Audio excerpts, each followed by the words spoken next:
10+2 12ਵੀਂ जमात के प्यारे विद्यार्थियों सत श्री अकाल। अज आपां सूफी कवि वजीद दे अगले दो बंदां दी व्याख्या करांगे जिहड़ी तुहाडी 94वीं पंजाबी विषय की पाठ पुस्तक मध्यकालीन काव झलकां ते इतिहास विच दर्ज हैं। ਤਾਂ ਇਹ ਸਾਡੇ दूसरे सूफी कवि हैं बाबा फरीद जी तो बाद। पहला श्लोक है, घड़ी घड़ी घड़ियाल के वाजे कहत हैं, बहुती गई बिहाई थोड़ी सी रहत है, साईं बेग संभाल के जम की रार है, वजीदा जम के हाथ गलेल पटाका पार है। ਤਾਂ ਇਹਦਾ ਪ੍ਰਸੰਗ ਹੈ ਕਿ ਇਹ ਕਾਵ ਟੋਟਾ ਸੂਫੀ ਕਵੀ ਵਜੀਦ ਜੀ ਦਾ ਰਚਿਆ ਹੋਇਆ ਹੈ ਤੇ 12ਵੀਂ ਜਮਾਤ ਦੀ 94ਵੀਂ ਪੰਜਾਬੀ ਵਿਸ਼ੇ ਦੀ ਪਾਠ ਪੁਸਤਕ ਮੱਧਕਾਲੀਨ ਕਾਵ ਝਲਕਾਂ ਤੇ ਇਤਿਹਾਸ ਵਿੱਚ ਦਰਜ ਹੈ। ਇਸ ਵਿੱਚ ਫਰੀਦ ਜੀ ਉਸ ਰੱਬੀ ਭਾਣੇ ਦਾ ਜ਼ਿਕਰ ਕਰਦੇ ਹਨ ਕਿ ਉਹ ਰੱਬੀ ਭਾਣਾ ਅਟੱਲ ਹੈ, जिस दे विच काल अथवा जम ने अखीर दे विच इंसान नूं मौत दे देनी है, मार देना है। इस करके दिता होया समा है, समा थोड़ा है, इस नूं परमात्मा की बंदगी दे विच लग जाना चाहिए है। तां इस तरह घड़ी घड़ी घड़ियाल के वाजे कहत हैं। इत्थे सूफी कवि वजीद जी कह रहे हैं कि घड़ी घड़ी दे पिछों घड़ियाल, पहला भी असीं आप नूं दस्सिआ है सूफी कवि बाबा शेख फरीद जी की श्लोकां दे विच घड़ियाल बारे।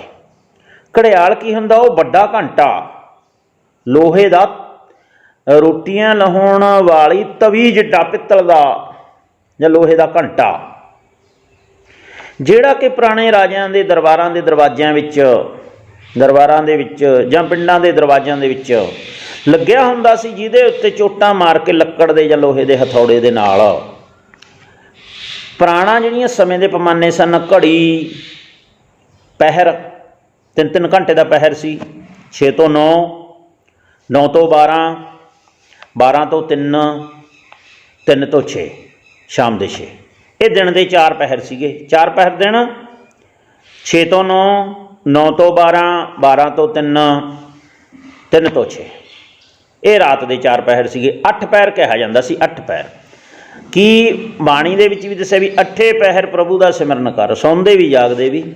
ਆ 4 ਪਹਿਰ ਰਾਤ ਦੇ, 4 ਦਿਨ ਦੇ 3। ਇਸੇ ਤਰ੍ਹਾਂ ਘੜੀਆਂ ਉਦੋਂ ਛੋਟਾ ਪੈਮਾਨਾ ਸੀ, ਜਿਸ ਤਰ੍ਹਾਂ ਸਾਡੇ ਘੰਟੇ, ਮਿੰਟ, ਸਕਿੰਟ ਅੰਗਰੇਜ਼ੀ ਸਮੇਂ ਦੇ ਪੈਮਾਨੇ ਨੇ, ਤਾਂ ਉਹ ਸਾਡੇ ਦੇਸੀ ਸਮੇਂ ਦੇ ਪੈਮਾਨੇ ਘੜੀ। ਪਹਿਰ, ਘੜੀ ਉਦੋਂ ਛੋਟਾ। ਫਿਰ ਪਲ, ਆਪਾਂ ਕਹਿੰਦੇ ਕਦੋਂ ਆਹ ਕੰਮ ਕਦੋਂ ਕੁ ਹੋਇਆ ਸੀ ਜਾਂ ਉਹ ਕਦੋਂ ਕੁ ਹੋਇਆ ਸੀ। ਪਲ ਇੱਕ ਪਲ ਹੀ ਹੋਇਆ ਵਾ, ਹੁਣੀ ਗਿਆ ਇੱਥੋਂ, ਇੱਕ ਪਲ ਹੀ ਹੋਇਆ। ਉਦੋਂ ਵੀ ਛੋਟਾ ਨਿਮਕ।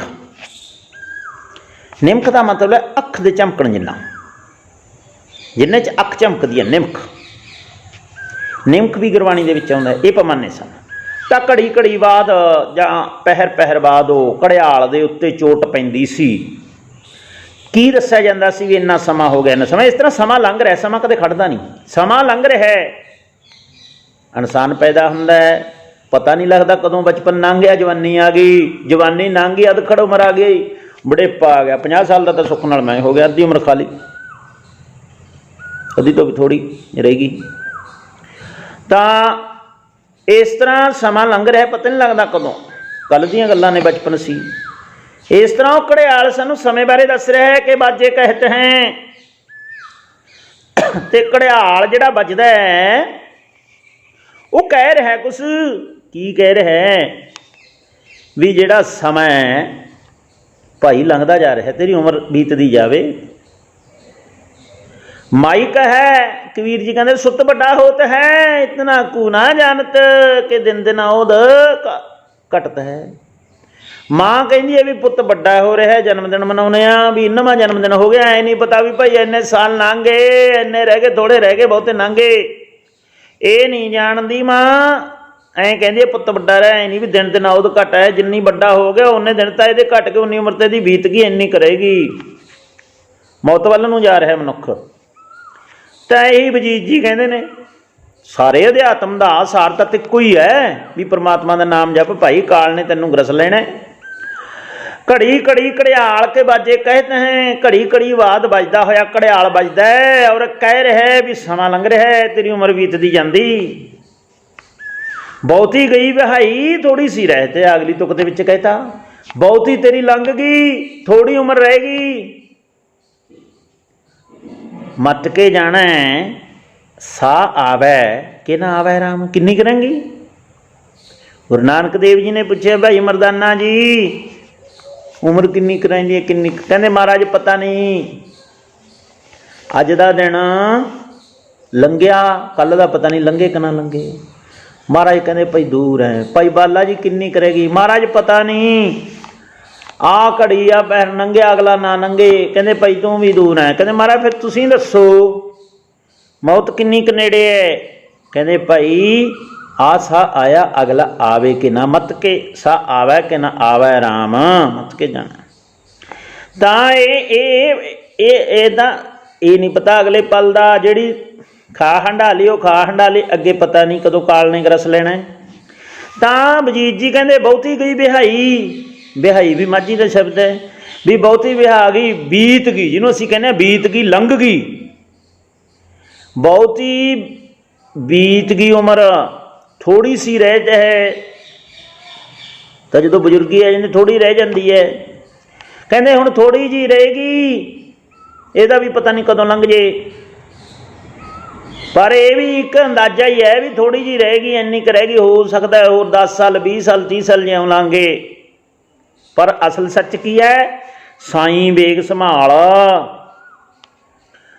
ਉਹ ਕਹਿੰਦੇ ਪ੍ਰਭੂ ਦੇ, ਕਿਉਂਕਿ ਥੋੜੀ ਉਮਰ ਰਹੇਗੀ, ਬਹੁਤੀ ਬੀਤ ਗਈ, ਕਾਲ ਦਾ ਪਤਾ ਨਹੀਂ ਕਦੋਂ ਆ ਜੇ, ਮੌਤ ਦਾ ਪਤਾ ਨਹੀਂ ਕਦੋਂ ਆ ਜੇ। ਇਸ ਕਰਕੇ ਜਦੋਂ ਵੀ ਧਿਆਨ ਆਵੇ ਜਬ ਜਾਗੇ ਤभी ਸਵੇਰਾ ਪਰਮਾਤਮਾ ਸਾਈਂ ਵੇਗ। ਵੇਗ ਦਾ ਮਤਲਬ ਵੇਗ ਹੁੰਦਾ ਜਿਵੇਂ ਪਾਣੀ ਤੇਜ਼ ਚੱਲਦਾ ਉਹਦਾ ਵੇਗ, ਹਵਾ ਦਾ ਵੇਗ, ਉਹਦਾ ਰਹਾ, ਉਹਦਾ ਬੁੱਲਾ। ਵੇਗ, ਵੇਗ ਦਾ ਮਤਲਬ ਗਤੀ, ਕਿੰਨੀ ਕੁ ਤੇਜ਼ ਗਤੀ ਨਾਲ ਚੱਲ ਰਿਹਾ। ਬਹੁਤ ਵੇਗ ਹੈ ਵੀ ਅੱਜ ਹਵਾ ਦਾ, ਉਹਦੀ ਗਤੀ ਬਹੁਤ ਤੇਜ਼ ਹੈ, ਚਾਲ ਬਹੁਤ ਤੇਜ਼ ਹੈ, ਚਾਲ। ਕਹਿੰਦੇ ਉਹ ਸਾਈਂ ਦਾ ਵੇਗ, ਉਹ ਸਾਈਂ ਦਾ ਪ੍ਰੇਮ ਹੈ ਜਿਹੜਾ, ਸਾਈਂ ਦਾ ਨਾਮ ਦਾ ਵੇਗ ਹੈ ਜਿਹੜਾ, ਉਹਨੂੰ ਸੰਭਾਲਣਾ ਹੈ। ਜਿਹੜਾ ਤੇਰੇ ਅੰਦਰੋਂ ਛਲਕਾ ਉੱਠ ਰਿਹਾ, ਤੈਨੂੰ ਬਰਾਗ ਹੋ ਰਿਹਾ ਪ੍ਰਮਾਤਮਾ ਦਾ। ਜਦੋਂ ਮਨੁੱਖ ਮਾਇਆ ਦੇ ਵਿੱਚ ਮਸਤ ਹੈ, ਮਾਇਆ ਦੇ ਵਿੱਚ ਗ੍ਰਸਤ ਹੈ, ਬੜੇ ਰੰਗ ਤਮਾਸ਼ਿਆਂ ਦੇ ਵਿੱਚ ਮਸਤ ਹੈ, ਪਰ ਜਦੋਂ ਇਕੱਲਾ ਹੁੰਦਾ ਉਦਾਸ ਹੋ ਜਾਂਦਾ। ਮਾਇਆ ਦੇ ਰੰਗ ਤਮਾਸ਼ਿਆਂ ਵਿੱਚ, ਟੈਲੀਵਿਜ਼ਨ ਦੀਆਂ ਫਿਲਮਾਂ ਦੇ ਵਿੱਚ, ਹੋਰ ਖੇਡਾਂ 'ਚ, ਤਮਾਸ਼ਿਆਂ 'ਚ, ਸਰਕਸਾਂ 'ਚ, ਝੂਲਿਆਂ 'ਚ, ਖਾਣ ਪੀਣ 'ਚ, ਹੋਟਲਾਂ 'ਚ ਖਾਣ ਪੀਣ 'ਚ, ਨੱਚਣ ਗਾਉਣ 'ਚ ਮਸਤ ਹੈ, ਉਹਨੂੰ ਬੜੀ ਖੁਸ਼ੀ ਆਉਂਦੀ ਹੈ। ਪਰ ਜਦੋਂ ਇਕੱਲਾ ਹੋ ਜਾਂਦਾ ਉਹ ਬਿੰਦਕ ਬਾਅਦ ਆਪਦੇ ਅੰਦਰ ਝਾਤੀ ਮਾਰਦਾ, ਫਿਰ ਉਹਨੂੰ ਦੁੱਖ ਮਹਿਸੂਸ ਹੁੰਦਾ ਹੈ, ਮਨ ਅਪਰਾਮ ਹੋ ਜਾਂਦਾ ਹੈ। ਇਹ ਝੂਠੀਆਂ ਖੁਸ਼ੀਆਂ ਪਲ ਦੋ ਪਲ ਦੀਆਂ ਨੇ, ਅਸਲੀ ਖੁਸ਼ੀ ਨਹੀਂ ਉਹਨੂੰ ਮਿਲ ਰਹੀ। ਕਾਰਨ ਕੀ ਹੈ? ਕਾਰਨ ਇਹਦਾ ਇਹ ਵੀ ਅੰਦਰੋਂ ਫੇਰ ਪ੍ਰਭੂ ਦਾ ਅਕਲਤਾ ਉੱਠਦੀ ਹੈ ਵੀ ਮੈਂ ਇਕੱਲਾ ਹਾਂ, ਮੇਰੇ ਨਾਲ ਬਰਾਗ ਉੱਠਦਾ ਪ੍ਰਭੂ ਦਾ ਅੰਦਰੋਂ। ਉਹ ਕਹਿੰਦਾ ਜਿਹੜਾ ਉਹ ਤੇਰੇ ਅੰਦਰੋਂ ਵੇਗ ਆ ਰਿਹਾ ਪ੍ਰਭੂ ਦੇ ਪ੍ਰੇਮ ਦਾ ਬਰਾਗ, ਉਹਨੂੰ ਸੰਭਾਲ ਲੈ, ਉਹਦੇ ਨਾਮ 'ਚ ਜੁੜ ਜਾ, ਉਹਦੀ ਯਾਦ 'ਚ ਜੁੜ ਜਾ, ਪਰਮੇਸ਼ਰ ਦੀ 'ਚ ਜਿਹੜਾ ਤੈਨੂੰ ਵਾਰ-ਵਾਰ ਝਟਕੇ ਮਾਰ ਮਾਰ ਕੇ ਆਪਦੀ ਯਾਦ ਦਬਾ ਰਿਹਾ, ਉਹਦੇ ਵੇਗ ਨੂੰ। ਸਾਈਂ ਦਾ ਮਤਲਬ ਪਰਮਾਤਮਾ, ਮਾਲਕ। ਸਾਈਂ ਕਹਿੰਦੇ ਨੇ ਮਾਲਕ ਨੂੰ, ਇਹ ਵੀ ਮਾਝੀ ਦਾ ਸ਼ਬਦ ਹੈ ਸਾਈਂ। ਮਾਲਕ, ਮਾਲਕ ਕੌਣ? ਪਰਮੇਸ਼ਰ। ਆਤਮਾਵਾਂ ਦਾ ਮਾਲਕ, ਰੂਹਾਂ ਦਾ ਮਾਲਕ ਕੌਣ ਹੈ? ਪਰਮੇਸ਼ਰ, ਪਰਮਾਤਮਾ। ਉਹਦੇ ਵੇਗ ਨੂੰ ਸੰਭਾਲ ਲੈ। ਕਿਉਂ ਕਿ ਜਮ ਕੀ ਰਾਰ ਹੈ, ਜਮ ਤਿਆਰ ਖੜਾ ਹੈ, ਤੇਰੇ ਕੰਨੀ ਦੇਖ ਰਿਹਾ ਹੈ, ਤੇਰੇ ਨਾਲ ਵੈਰ ਹੈ ਉਹਦਾ। ਤੇਰੀ ਇਸ ਜ਼ਿੰਦਗੀ ਨੂੰ ਜਮ ਨੇ ਖਤਮ ਕਰ ਦੇਣਾ, ਕਿਉਂਕਿ ਇਹ ਕਾਲ ਦਾ ਦੇਸ਼ ਹੈ ਜਿੱਥੇ ਅਸੀਂ ਜਨਮ ਲੈਂਦੇ ਹਾਂ ਫਿਰ ਮਰ ਜਾਂਦੇ। ਕਾਲ ਦਾ ਦੇਸ਼ ਹੈ, ਅਸੀਂ ਸਦਾ ਨਹੀਂ ਰਹਿ ਸਕਦੇ। ਕਾਲ ਜਨਮ ਦਿੰਦਾ, ਕਾਲ ਦਾ ਮਤਲਬ ਸਮਾਂ, ਔਰ ਸਮੇਂ ਨਾਲ ਹੀ ਚੀਜ਼ ਜਿਹੜੀ ਪੈਦਾ ਹੋਈ ਹੈ ਉਹ ਖਤਮ ਹੋ ਜਾਂਦੀ ਹੈ।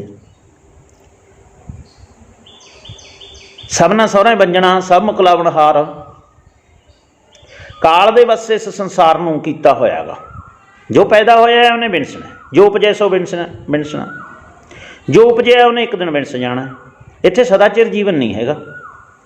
ਅਤੇ ਕਾਲ ਤਿਆਰ ਖੜ੍ਹਾ ਵੀ ਕਦੋਂ ਇਹਦਾ ਸਮਾਂ ਪੂਰਾ ਹੋਵੇ, ਕਦੋਂ ਇਹਦਾ ਸਵਾਸਾਂ ਦਾ ਧਨ ਜਿਹੜਾ ਇਹਨੂੰ ਮਿਲਿਆ ਹੈਗਾ ਰੱਬ ਦਾ ਨਾਂ ਲੈਣ ਨੂੰ, ਉਹ ਇਹ ਖਰਚ ਕਰੇ ਔਰ ਇਹਦੀ ਪੂੰਜੀ ਖਾਲੀ ਹੋਵੇ ਔਰ ਸਿਰ 'ਚ ਡੰਡਾ ਮਾਰ ਕੇ ਇਹਨੂੰ ਜਮਾਂ ਦੇ ਘਰ ਲੈ ਜਾਈਏ। ਤਾਂ ਇਹ ਕਾਲ ਮਰਨ ਮਲਖਾਏ ਮੰਡਲ ਮੈਂ ਆਏ, ਇਹ ਮਿਰਤ ਮੰਡਲ ਹੈ, ਇਹ ਇੱਥੇ ਜੱਸਦਾ ਨਹੀਂ ਕੋਈ ਰਹਿ ਸਕਦਾ। ਕਹਿੰਦਾ ਜਮ ਤਿਆਰ ਖੜਾ ਹੈ, ਤੇਰੀ ਜਾਨ ਦੇ ਨਾਲ ਬੈਰ ਹੈ, ਜਾਂਦਾ ਉਹਨੇ ਕੱਢ ਕੇ ਲੈ ਜਾਣੀ ਹੈ ਤੇਰੀ ਜਾਨ, ਜਮ ਦਾ ਬੈਰ ਹੈ।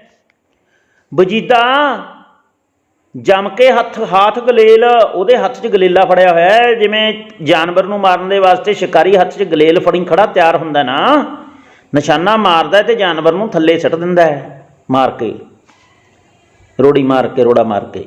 ਇਸ ਤਰ੍ਹਾਂ ਉਹਦੇ ਹੱਥ ਕਾਲ ਦੀ ਗਲੇਲ ਫੜੀ ਹੋਈ ਹੈ ਜਮ ਨੇ, ਪਟਾਕਾ ਪਾਰ ਹੈ ਅਤੇ ਉਹਦਾ ਨਿਸ਼ਾਨਾ ਖੁੰਝਣਾ ਵੀ ਕੋਈ ਨਹੀਂ, ਪੱਕਾ ਨਿਸ਼ਾਨਾ। ਜਦੋਂ ਉਹਨੇ ਨਿਸ਼ਾਨਾ ਮਾਰਿਆ, ਜਮਾਂ ਨੇ ਸਿਰ 'ਚ ਡੰਡਾ ਮਾਰਿਆ, ਉਹਦੀ ਤੇਰਾ ਪਟਾਕਾ ਪੈ ਜਾਣਾ, ਤੂੰ ਮੌਤ ਤੈਨੂੰ ਆ ਜਾਣੀ ਹੈ। ਇਸ ਕਰਕੇ ਇਹਦਾ ਭਾਵ ਹੈ ਵੀ ਹੇ ਇਨਸਾਨ, ਕਾਲ ਤੇਰੇ ਨਾਲ ਹੈ, ਜਿਸਕਾ ਸਾਸਨਾ ਕੱਢਤ ਆਪ ਤਿਸਕੋ ਰਾਖਤ ਜੇਕਰ ਹਾਥ। ਇਹ ਰਾਖੀ ਵੀ ਕਰਦਾ ਹੈ, ਆਪ ਕਾਲ ਤੋਂ ਬਿਨਾਂ ਕੋਈ ਦੂਸਰਾ ਮਾਰ ਨਹੀਂ ਸਕਦਾ। ਜਦੋਂ ਤੱਕ ਇਹਨੇ ਤੁਹਾਡੀ ਜਾਨ ਨਹੀਂ ਲੈਣੀ, ਉਦੋਂ ਤੱਕ ਰਾਖੀ ਕਰਦਾ ਕਾਲ, ਰਾਖੀ ਵੀ ਕਰਦਾ ਜੀਵ ਦੀ। ਪਰ ਜਦੋਂ ਸਮਾਂ ਆ ਜਾਂਦਾ ਇਹ ਜਿੰਦ ਨੂੰ ਲੈ ਜਾਂਦਾ ਹੈ। ਰਾਖੀ ਕਿਵੇਂ ਕਰਦਾ ਹੈ? ਉਹ ਮੋਟਰਸਾਈਕਲ 'ਤੇ ਜਾਂਦੇ ਤੇ ਮੂਹਰੋਂ ਕਾਰ ਆ ਗਈ, ਮਸਾਂ ਬਚਾਏ, ਬਚ ਕੇ ਲੰਘ ਗਿਆ। ਅੱਜ ਤਾਂ ਜਮੀ ਬਸ ਰੱਬ ਨੇ ਬਚਾਤੇ। ਉਹ ਮੈਂ ਤਾਂ ਟੋਏ 'ਚ ਕੋਠੇ ਤੋਂ ਹੀ ਡਿੱਗ ਪੈਣਾ ਸੀ, ਬਸ ਪੈਰ ਤਿਲਕ ਗਿਆ ਸੀ, ਮੇਰਾ ਹੱਥ ਪੈ ਗਿਆ, ਬਸ ਬਚ ਗਿਆ। ਉਹ ਫਿਰ ਕਿੱਥੇ ਆ? ਉਹ ਰਾਖੀ ਕਰਦਾ ਕਾਲ।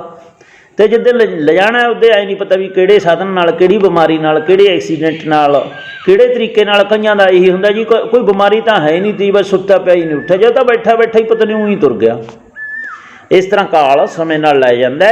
ਇਸ ਕਰਕੇ ਕਾਲ ਨੂੰ ਹਮੇਸ਼ਾ ਭਗਤ ਧਿਆਨ 'ਚ ਰੱਖਦੇ ਨੇ ਵੀ ਮੌਤ, ਅਤੇ ਮੌਤ ਨੂੰ ਯਾਦ ਕਰਦੇ ਹੋਏ, ਮੌਤ ਦਾ ਭੈ ਸਿਰ 'ਤੇ ਜਾਣ ਕੇ ਪ੍ਰਭੂ ਨੂੰ ਯਾਦ ਕਰਦੇ ਨੇ। ਵਜੀਦ ਜੀ ਕਹਿੰਦੇ ਨੇ, ਹੇ ਇਨਸਾਨ ਤੂੰ ਵੀ ਜਾਣ ਭਾਈ ਰੇ। ਬਾਣੀ ਕਹਿੰਦੀ ਹੈ, ਇਉਂ ਜਾਣੋ ਸਿਰ ਕਾਲ, ਜਿਉਂ ਮੱਛਲੀ ਸਿਰ ਮਾਨਸਾ ਪਵੇ ਚਿੰਤਾ ਜਾਲ। ਵੀ ਹੇ ਮਨੁੱਖ, ਹੇ ਭਾਈ, ਕਾਲ ਨੂੰ ਐਂ ਸਿਰ 'ਤੇ ਜਾਣ ਜਿਵੇਂ ਮੱਛਲੀ ਦੇ ਸਿਰ 'ਤੇ ਜਾਲ ਹੈ, ਮੱਛੀ ਦੇ ਸਿਰ 'ਤੇ ਜਾਲ ਹੈ, ਚਿੰਤਾ ਜਾਲ ਸਿੱਟ ਦਿੰਦਾ ਸ਼ਿਕਾਰੀ ਔਰ ਮੱਛੀਆਂ 'ਚ ਫਸ ਜਾਂਦੀਆਂ ਨੇ। ਕਾਲ ਦਾ ਜਾਲ ਤੇਰੇ ਸਿਰ 'ਤੇ ਹੈ, ਤੂੰ ਉਹਦੀ ਬੰਦਗੀ ਕੰਨੀ ਲੱਗ ਜਾ। ਧੰਨਵਾਦ। ਅਗਲਾ ਜਿਹੜਾ ਬੰਦਾ ਹੈ ਉਹ ਹੈ, ਕਿਆ ਸਮਝਾਈਏ ਗਿਆਨ ਅਗਿਆਨੀ ਜੀਵ ਕੋ, ਪੜੀ ਭਰਮ ਕੀ ਚੂਕ ਭਜੇ ਨਹਿ ਪੀਵ ਕੋ। ਨਿੰਮ ਨਾ ਮਿੱਠੀ ਹੋਈ ਸਿੰਚ ਗੁੜ ਕੀ ਹੋ ਸਿਉ, ਵਜੀਦਾ ਜੈਸਾ ਹੋਏ ਸੁਭਾਓ ਜਾਏਗਾ ਜੀ ਉਸੋਂ। ਬੜੀ ਕੀਮਤੀ ਤੁਕ ਹੈ। ਇਹਦੇ ਵਿੱਚ ਕਰਬੀ ਰਮਜ ਸਮਝਾਉਂਦੇ ਨੇ ਫਰੀਦੀ ਵਜੀਦ ਜੀ। ਤਾਂ ਇਹਦਾ ਵੀ ਪ੍ਰਸੰਗ ਉਹੀ ਹੈ ਵੀ ਇਹ ਕਾਵ ਟੋਟਾ ਜਾਂ ਇਹ ਸ਼ਲੋਕ ਸੂਫੀ ਕਵੀ ਵਜੀਦ ਜੀ ਦੇ ਰਚੇ ਹੋਏ ਨੇ। ਤਾਂ ਮੱਧ ਕਾਲੀਨ ਜੇ 2 ਸ਼ਲੋਕ ਆ ਜਾਂਦੇ ਨੇ ਤਾਂ ਰਚੇ ਹੋਏ ਨੇ, ਜੇ 1 ਸ਼ਲੋਕ ਹੈ ਤਾਂ ਰਚਿਆ ਹੋਇਆ ਹੈ। ਇਹ ਵਚਨ ਤੁਸੀਂ ਆਪੇ ਬਦਲ ਲੈਣਾ ਹੈ। ਇਹ ਸ਼ਲੋਕ ਮੱਧਕਾਲੀਨ ਪੰਜਾਬੀ ਕਾਵ ਪੁਸਤਕ ਹੈ ਜਿਹੜੀ ਝਲਕਾਂ ਤੇ ਇਤਿਹਾਸ 12ਵੀਂ ਜਮਾਤ ਦੀ ਪੰਜਾਬੀ ਚੋਣਵੀਂ ਵਿਸ਼ੇ ਦੀ, ਉਸ ਵਿੱਚੋਂ ਲਿਆ ਹੋਇਆ। ਅਤੇ ਇਹਦੇ ਵਿੱਚ ਵਜੀਦ ਜੀ ਸਮਝਾਉਂਦੇ ਨੇ ਕਿ ਅਗਿਆਨੀ ਮਨੁੱਖ ਹੈ ਜਿਹੜਾ, ਉਹਦਾ ਸੁਭਾਅ ਬੜਾ ਅਮੋੜ ਹੈ, ਜਿਹਨੂੰ ਆਪਾਂ ਕਹਿੰਦੇ ਨੇ ਗੁਰਬਾਣੀ ਦੇ ਵਿੱਚ ਗੁਰਮੁਖ ਅਤੇ ਮਨਮੁਖ। ਜਿਹਦਾ ਗੁਰੂ ਵੱਲ ਮੂੰਹ ਹੈ, ਉਸਦੇ ਪ੍ਰਮਾਤਮਾ ਦੇ ਰਸਤੇ ਦੇ ਉੱਤੇ ਹੈ, ਗੁਰੂ ਦੇ ਉਪਦੇਸ਼ ਨੂੰ ਕਮਾਉਂਦਾ ਗੁਰਮੁਖ, ਜਿਹੜਾ ਮਨ ਦੇ ਮਗਰ ਲੱਗਿਆ ਹੈ ਮਨਮੁਖ। ਅਸਲ ਦੇ ਵਿੱਚ ਮਨੁੱਖ ਜਾਂ ਗੁਰਮੁਖ ਜਾਂ ਮਨਮੁਖ ਨਹੀਂ ਹੁੰਦਾ, ਮਨ ਹੈ, ਇਹੀ ਹੈ। ਕਦੇ ਇਹ ਗੁਰਮੁਖ ਹੁੰਦਾ, ਕਦੇ ਮਨਮੁਖ ਹੁੰਦਾ। ਮਨ ਦੀ ਹੀ ਸਾਰੀ ਖੇਡ ਹੈ, ਕਿਉਂਕਿ ਸਰੀਰ ਤੱਕ ਬਾਹਰੀ ਪਿੰਜਰ ਹੈ, ਬਾਹਰੀ ਮਸ਼ੀਨਰੀ ਹੈ, ਅੰਦਰ ਸਾਰੀ ਖੇਡ ਮਨ ਦੀ ਹੀ ਹੈ। ਮਨ ਹੀ ਮਨਮੁਖ ਹੁੰਦਾ, ਮਨ ਹੀ ਗੁਰਮੁਖ ਹੁੰਦਾ। ਤਾਂ ਜਿਹੜਾ ਮਨਮੁਖ ਹੈ, ਜਿਹੜਾ ਅਗਿਆਨੀ ਹੈ, ਜਿਸ ਨੇ ਕਦੇ ਸੰਗਤ ਨਹੀਂ ਕੀਤੀ, ਜਿਸ ਨੂੰ ਗਿਆਨ ਕੋਈ ਨਹੀਂ ਹੈਗਾ, ਉਹਦਾ ਸੁਭਾਅ ਬੜਾ ਮੋੜ ਹੈ। ਇਹਦੇ ਵਿੱਚ ਸਮਝਾਉਂਦੇ ਨੇ, ਅਗਲੇ ਬੰਦ ਦੇ ਵਿੱਚ ਪੂਰੇ ਪਹਿਰੇ ਦੀ ਵਿਆਖਿਆ ਵਿੱਚ ਜ਼ਿਕਰ ਕਰਾਂਗੇ। ਤਾਂ ਇਹਦੀ ਵਿਆਖਿਆ ਵਜੀਦ ਜੀ ਕੀ ਕਹਿੰਦੇ ਨੇ, ਕਿਆ ਸਮਝਾਈਏ ਗਿਆਨ ਅਗਿਆਨੀ ਜੀਵ ਕੋ। ਕਹਿੰਦੇ ਅਗਿਆਨੀ ਜੀਵ ਹੈ ਜਿਹੜਾ, ਜਿਹਨੂੰ ਗਿਆਨ ਨਹੀਂ ਹੈ, ਉਹਨੂੰ ਕੀ ਗਿਆਨ ਸਮਝਾਈਏ। ਗਿਆਨਵਾਨ ਮਨੁੱਖ, ਭਗਤ ਲੋਕ, ਫਕੀਰ ਲੋਕ, ਪੰਡਿਤ ਲੋਕ ਉਹ ਚੁੱਪ ਕਰ ਜਾਂਦੇ ਨੇ ਅਕਸਰ। ਕਿਉਂ? ਇਹੀ ਸੋਚ ਕੇ ਵੀ ਇਹ ਅਗਿਆਨੀ ਨੇ, ਇਹਨਾਂ ਨੇ ਕਦੇ ਸੰਗਤ ਨਹੀਂ ਕੀਤੀ, ਕਦੇ ਆਤਮ ਪਰਮਾਤਮਾ ਦਾ ਗਿਆਨ, ਰੱਬ ਦਾ ਭੈ ਨਹੀਂ ਕੀਤਾ, ਹਾਸਲ ਕਰਨ ਦਾ ਯਤਨ ਨਹੀਂ ਕੀਤਾ। ਉਹਨਾਂ ਸਕੂਲਾਂ ਦੇ ਵਿੱਚ ਇਹ ਨਹੀਂ ਗਏ ਜਿੱਥੋਂ ਇਹ ਗਿਆਨ ਪ੍ਰਾਪਤ ਹੁੰਦਾ ਹੈ। ਉਹਨਾਂ ਕਲਾਸਾਂ ਨੂੰ ਇਹਨਾਂ ਨੇ ਜੁਆਇਨ ਨਹੀਂ ਕੀਤਾ ਜਿੱਥੋਂ ਇਹ ਗਿਆਨ ਪ੍ਰਾਪਤ ਹੁੰਦਾ ਹੈ। ਇਹ ਅਗਿਆਨੀ ਨੇ, ਮਾਇਆ 'ਚ ਮਸਤ ਨੇ। ਉਹੀ ਮੂਰਖ ਲੋਕ ਸਦਾ ਸੁਖ ਸੌਂਦੇ, ਖੂਬ ਕਮਾਵਣ ਪੈਸਾ ਕਮਾਉਣ ਅਤੇ ਖਾਣ ਵਿੱਚ ਲੱਗੇ ਹੋਏ ਨੇ। ਪਰ ਪਰਮਾਤਮਾ ਆਤਮਾ ਦੇ ਬਾਰੇ ਇਹਨਾਂ ਨੂੰ ਕੋਈ ਗਿਆਨ ਨਹੀਂ ਹੈਗਾ। ਕੋਈ ਇਹਨਾਂ ਨੇ ਕਦੇ ਸੰਗਤ ਨਹੀਂ ਕੀਤੀ, ਧਿਆਨ ਨਹੀਂ ਕੀਤਾ। ਉਹਨਾਂ ਨੂੰ ਕੀ ਸਮਝਾਈਏ? ਉਹਨਾਂ ਨੂੰ ਗਿਆਨ ਕੀ ਸਮਝਾਈਏ ਜਿਨ੍ਹਾਂ ਨੇ ਕਦੇ ਸੰਗਤ ਹੀ ਨਹੀਂ ਕੀਤੀ? ਅਗਿਆਨੀ ਨੇ, ਮਨਮੁਖ ਨੇ, ਉਹਨਾਂ ਨੂੰ ਗਿਆਨ ਕੀ ਸਮਝਾਈਏ? ਕਾਹਨੂੰ ਉਹਨਾਂ 'ਤੇ ਮੱਥਾ ਮਾਰਨਾ ਹੈ? ਕਿਉਂ ਉਹਨਾਂ ਨੂੰ ਗਿਆਨ ਸਮਝਾਉਣਾ ਹੈ? ਕਾਰਨ ਕੀ ਹੈ ਵੀ ਪੱਲੇ ਨਹੀਂ ਉਹਨਾਂ ਦੇ ਪੈਣਾ ਹੈਗਾ? ਕਿਉਂ ਨਹੀਂ ਪੈਣਾ? ਪੜੀ ਭਰਮ ਕੀ ਚੂਕ ਭਜੇ ਨਾ ਪੀਵਕ।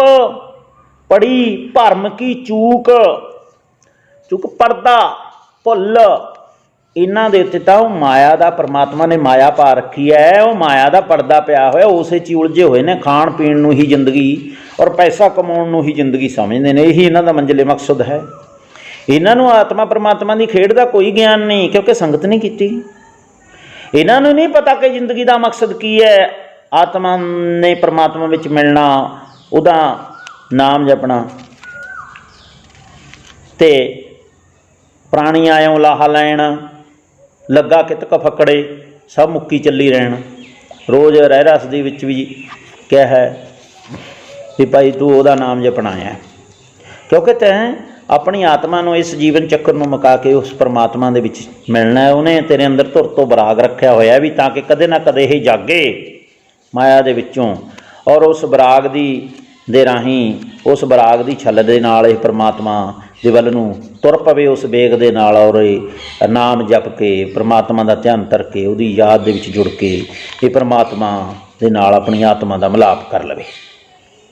ਇਸ ਤਰ੍ਹਾਂ ਇਸ ਜੀਵਨ ਦੇ ਜਨਮ ਮਰਨ ਦੇ ਚੱਕਰ ਤੋਂ, 84 ਦੇ ਗੇੜ ਤੋਂ ਮੁਕਤ ਹੋ ਜਾਵੇ। ਤਾਂ ਪਰ ਕਈਆਂ ਨੂੰ ਉਲਝਾ ਰੱਖਿਆ, ਇੱਕ ਨਾ ਉਜੜ ਪਾਏ ਦਾ, ਕਈਆਂ ਨੂੰ ਉਲਝਾ ਰੱਖਿਆ, ਉਜੜ ਰਸਤੇ 'ਤੇ ਪਾ ਰੱਖਿਆ ਵੀ ਭਾਈ ਜ਼ਿੰਦਗੀ ਦੇ ਵਿੱਚ ਪੈਸਾ ਕਮਾਉਣਾ ਔਰ ਖਾਣਾ ਪੀਣਾ ਇਹੀ ਜ਼ਿੰਦਗੀ ਦਾ ਮਕਸਦ ਹੈ। ਪੜੀ ਭਰਮ ਕੀ ਚੂਕ, ਉਹਨਾਂ ਦੇ ਮਨ ਦੇ ਉੱਤੇ ਤਾਂ ਮਾਇਆ ਦਾ ਪਰਦਾ ਬਹੁਤ ਗਹਿਰਾ ਪਿਆ ਹੋਇਆ ਹੈ। ਭਰਮ ਦੀ ਭੁੱਲ ਪਈ ਹੋਈ ਹੈ। ਭਰਮ ਪਿਆ ਹੋਇਆ ਉਹਨਾਂ ਨੂੰ, ਉਹਨਾਂ ਦੇ ਮਨ ਨੂੰ। ਉਹ ਨਹੀਂ ਜਾਣਦੇ ਵੀ ਮਨ ਤੂੰ ਜੋਤ ਸਰੂਪ ਹੈ, ਆਪਣਾ ਮੂਲ ਪਛਾਣ ਵੀ ਜਿਹੜੀ ਇਹ ਉਹਨਾਂ ਦੇ ਅੰਦਰ ਆਤਮਾ ਕੀ, ਉਹਨਾਂ ਨੂੰ ਆਤਮਾ ਦਾ ਹੀ ਨਹੀਂ ਪਤਾ, ਉਹਨਾਂ ਨੂੰ ਮਨ ਦਾ ਨਹੀਂ ਪਤਾ, ਫਿਰ ਆਤਮਾ ਦਾ ਨਹੀਂ ਪਤਾ। ਫਿਰ ਇਹ ਕਿੱਥੋਂ ਪਤਾ ਲੱਗਣਾ ਵੀ ਆਤਮਾ ਤਾਂ ਅਸਲ 'ਚ ਪਰਮਾਤਮਾ ਦੀ ਉਹ ਅੰਸ਼ ਹੈ, ਉਹਦਾ ਹੀ ਸਰੂਪ ਹੈ।